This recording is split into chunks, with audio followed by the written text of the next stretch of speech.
आज हम लोग चाइल्ड बर्थ के बारे में जानेंगे। ट्विंस चाइल्ड बर्थ कैसे होता है किसी भी हॉरोस्कोप में, उसके बारे में चर्चा करेंगे। किस तरीके का सूत्र होता है ट्विंस चाइल्ड बर्थ चेक करने के लिए, उसके बारे में आज हम लोग जानेंगे। देखिए, हम लोगों को चाइल्ड बर्थ के लिए, पहला चाइल्ड बर्थ के लिए हम लोगों को 5th हाउस को चेक करना पड़ेगा। और हम लोग केपी एस्ट्रोलॉजी में 5th हाउस का जो CSL है उसको चेक करना पड़ेगा।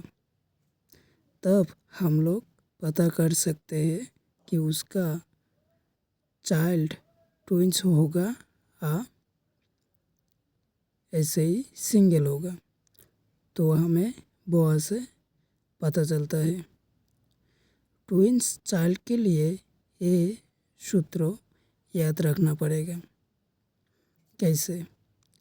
आप लोगों को पता ही है 3, 6, 9 और 12 ये 4 राशियाँ डुएल होता है।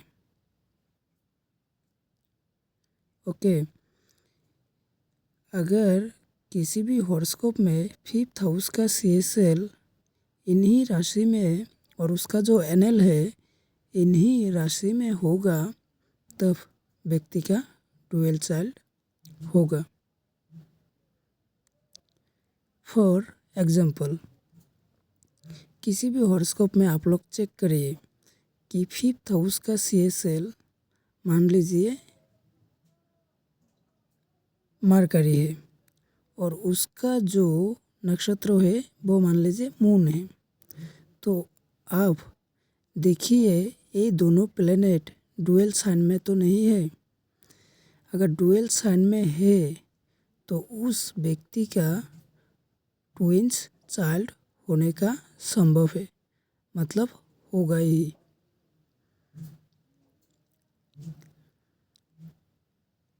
ऐसे हम लोग किसी भी हॉरोस्कोप को देख के पता कर सकते हैं।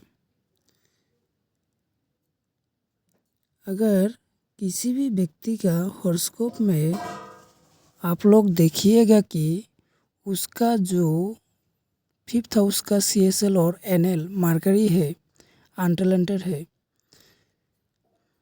तब भी उस व्यक्ति का डुएल चाइल्ड होने का संभव है, क्योंकि मरकरी क्या दर्शाता है? डुएलिटी को दर्शाता है।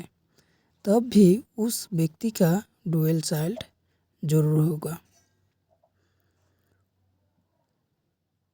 और अभी हमको देखना पड़ेगा डुएल चाइल्ड कैसे किसी भी व्यक्ति का नहीं होता है। तो पहले हम लोगों को देखना पड़ेगा 5th हाउस का CSL अगर डुएल साइन में नहीं है और उसका जो NL है वो भी डुएल साइन में नहीं है, तब उस व्यक्ति का डुएल चाइल्ड नहीं होगा। पहले ये याद रखना पड़ेगा। और 5th हाउस का CSL अगर डुएल साइन में है और अगर NL डुएल साइन में नहीं है, तब भी डुएल चाइल्ड नहीं होगा। और अगर 5th हाउस का CSL डुएल साइन में नहीं है और NL डुएल साइन में है, फिर भी बच्चा डुएल नहीं होगा, क्योंकि डुएल चाइल्ड के लिए हमको देखना पड़ता है 5th हाउस का CSL और NL अगर दोनों ही डुएल साइन में है, तब जाके डुएल चाइल्ड होता है, मतलब ट्विंस बच्चे होता है। और अभी हम लोगों को ये देखना है डुएल चाइल्ड होगा तो मेल होगा या फीमेल होगा। हम लोग वो भी इस केपी पद्धति के द्वारा पता कर सकते हैं। कैसे?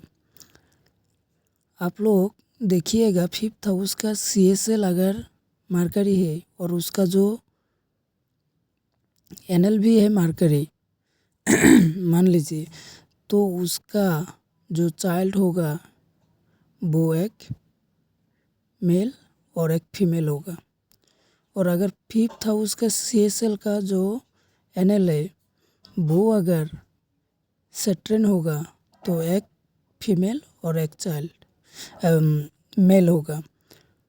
और अगर राहु भी है एनएल लेवल पर, मतलब 12 बच्चा दर्शाता है, तब हमें ये सब चेक करना पड़ता है। आप लोग देखिए 5th हाउस का एनएल अगर राहु है तब भी एक मेल एक फीमेल होगा। सूर्य होगा तो दोनों ही मेल होगा। और अगर बृहस्पति होगा, बृहस्पति क्या हो गया, जुपिटर जो कि मेल का कारक ग्रह माना गया है। इस केस में जाके जुपिटर दोनों ही फीमेल चाइल्ड दे देगा। मून होगा तब भी फीमेल होगा, और शुक्र ग्रह भी होगा तब भी फीमेल होगा, 2 फीमेल। राहु केतु के केस में इसमें एक फीमेल और एक मेल होगा। इस तरीके से आप लोग किसी भी हॉरोस्कोप को देख के पता कर सकते हैं उसका जो चाइल्ड है तो कैसा होगा। आपके पास अगर किसी भी व्यक्ति का हॉरोस्कोप हो तो उसका अगर डुअल चाइल्ड है तो आप लोग 5th हाउस का CSL को देख लीजिए। मतलब फर्स्ट बच्चे के लिए 5th हाउस को देखना पड़ता है, तो आप लोग 5th हाउस का CSL और NL को चेक कर लीजिएगा, आप लोगों को पता चल जाएगा। लेकिन बर्थ टाइम सही होना बहुत ज़रूरी है, क्योंकि KP एस्ट्रोलॉजी में बर्थ टाइम अगर 3 मिनट, 2 मिनट, 4 मिनट थोड़ा सा गलत हुआ तो इसमें से तब जाके एक साबलट बदल जाता है। तो इसके लिए आप लोगों को थोड़ा बहुत ध्यान रखना पड़ेगा। Thank you.